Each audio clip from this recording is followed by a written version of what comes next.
It's the book of it's the book of Sirach or Ecclesiasticus, chapter 39, starting at verse 28, and it reads, There be spirits that are created for vengeance, which in their fury lay on sore strokes,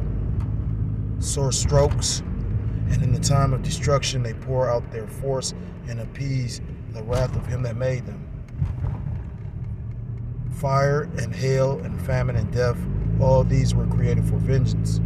Teeth of wild beasts and scorpions, serpents, and the sword, punishing the wicked's destruction.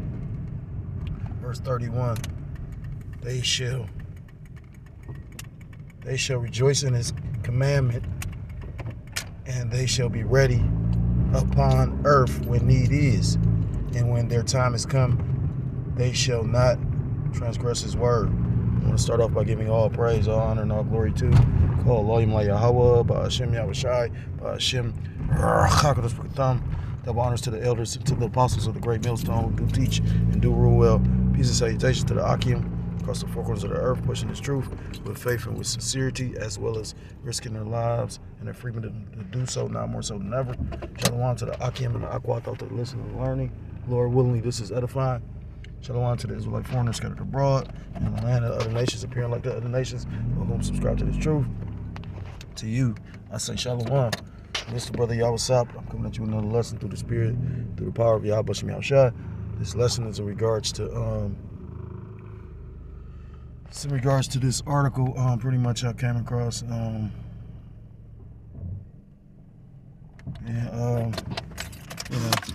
had it on deck for a minute, but like I said, the Spirit feeding me so much information.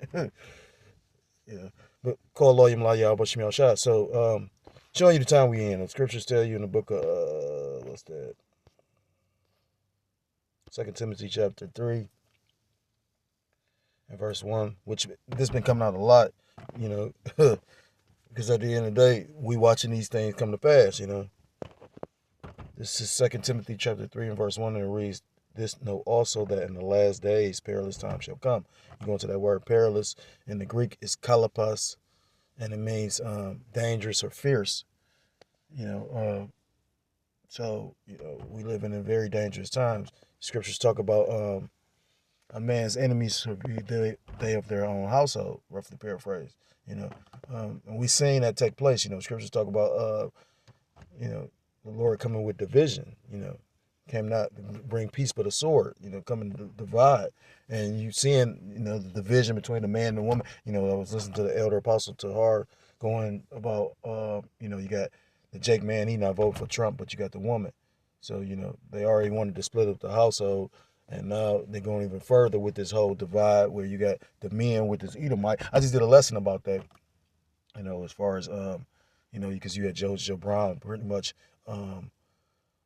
like speaking on behalf of Trump. And, who was the Peter Griffin Family Guy? He said, no one really grinds my gears. Kind of pissed me off because, you got sellouts of our nation, but I never would have thought it would have been Judge Joe Brown. But anyhow, you're going to see more and more of, our people, especially those that Jake look up to, 2/3 of our nation, pretty much being exposed for, because like the elder just did a video about it. He was like, pretty much all these athletes, entertainers that's getting in that limelight pretty much have had to, pretty much participate in them rituals. It's a lot more people involved with the P. Diddy thing. It's just pretty much, and the funniest part about it, what did you think? I was trying to tell brothers about it. But what did you think Ryan Garcia was doing, when they thought he was bugged out and crazy before the Haney fight? He's talking about the Illuminati and all this old shit. They thought he was bugged out. He was really getting into Jake head. You got to remember, Haney was caught with P. Diddy as well. And then, like I say, they would still try to say during that fight after getting knocked down 3 times and his ass whooped, pretty much you had one judge still trying to give him the fight. So if Garcia had to beat him like that, and that was all spiritual. You know what I mean? Is Garcia bugged out? Like say at the end of the day, certain people ain't pretty much, in my opinion, I mean, because, I know certain things, but I don't know the complete inner workings of what's completely involved with that. But certain people, they make money off of, you know what I mean? But I do know this. Once you take an oath and then, like I said, you break the oath, like I said, those people that, those people that tell, the scriptures talk about the tongue should fall upon themselves. If you was involved in the, any of those organizations and you break the oath, Masonry tell you that, that's what the whole symbolic ritual of, I forgot what it's called, but pretty much it's a ritual that they do where you're supposed to not give up any of the information. Bear with me for a second. Well, Salakia, I mixed it up. It's not the widow's son. That's a different kind of ritual. But it says, it's a Masonic story talking about Hiram Abiff, which basically, which Hiram Abiff is mentioned in the scriptures. That's who King Solomon used to build the temple. And pretty much, you had 3 men, fellow craftsmen, that pretty much killed him. So basically, the secret's supposed to die with him, and it's symbolic of if you tell any of these secrets, but basically, they can take you out. It says 3 men, fellow craftsmen, slain, murder Hiram Abiff as they unsuccessfully tried to get the secrets of a master mason. They consider this action justified to get their goal, the secrets of the master mason. But that's why I feel that Ryan Garcia wasn't involved in it, you know what I mean? And then, like I said again, they could always play it off like he was crazy. You know what I mean? Like he looked crazy. I mean, they look at all the little different incidents that he was going through after the fight, But anyhow, it says fatal city shooting, three charged and siblings. So like teen charged in killings of parents and 3 siblings. It says a 15-year-old boy was charged with 5 counts of first-degree murder and 1 count of attempted murder for killing his parents and 3 siblings in an affluent neighborhood outside Seattle. And it's funny too because, well, it's auspicious because just recently you had them pretty much trying to re-sentence the Menendez brothers. So I found that kind of like, because again, the Menendez brothers been locked up since like the 80s for killing their parents, and now this happened. Since the suspect allegedly shot his family members and then tampered with the crime scene to make it appear that his 13-year-old brother had committed the murders and then killed himself. Damn, that nigga had a heavy demon on. Prosecutors in Washington charged a 15-year-old boy on Thursday in the killings of his parents and 3 siblings at a home in an affluent neighborhood outside Seattle. Andrew Humston faces 5 counts of first-degree murder and 1 count of attempted murder in connection with Monday's rampage in the unincorporated community of Falls City, according to the Kings County Prosecuting Attorney Office. His parents, Mark and Sarah Humston, as well as 3 of his siblings, ages 7, 9, and 13.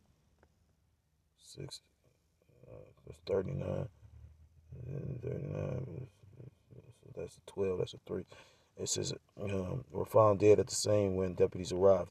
An 11-year-old girl who is one of the suspect's 2 younger sisters was injured in the shooting and has since been released from a Seattle area hospital. She managed to escape by playing dead before running to a neighbor's house for help, according to arrest affidavit filed in the Superior Court of Washington for Kings County. The gunman was arrested at the scene and has since been held at a juvenile detention facility at a court hearing on Tuesday. He waived his right to appear, and the judge found probable cause to hold him on 5 counts of murder and 1 count of attempted murder. Law enforcement and his attorney said he has no prior criminal history. Because the thing is, his spirit jumped on his ass, to judge them for whatever reason. You know what I mean?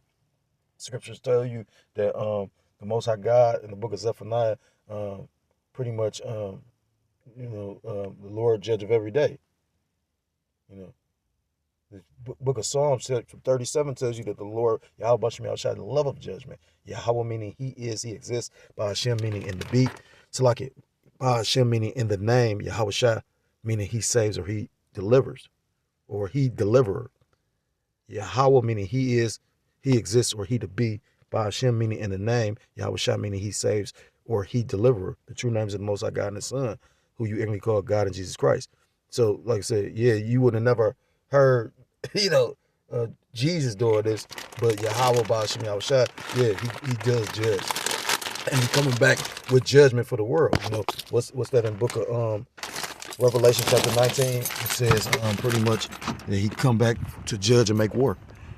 I gotta go back to the job site. So Salakia, I'm gonna have to make a part 2. So Salakia and Shalom.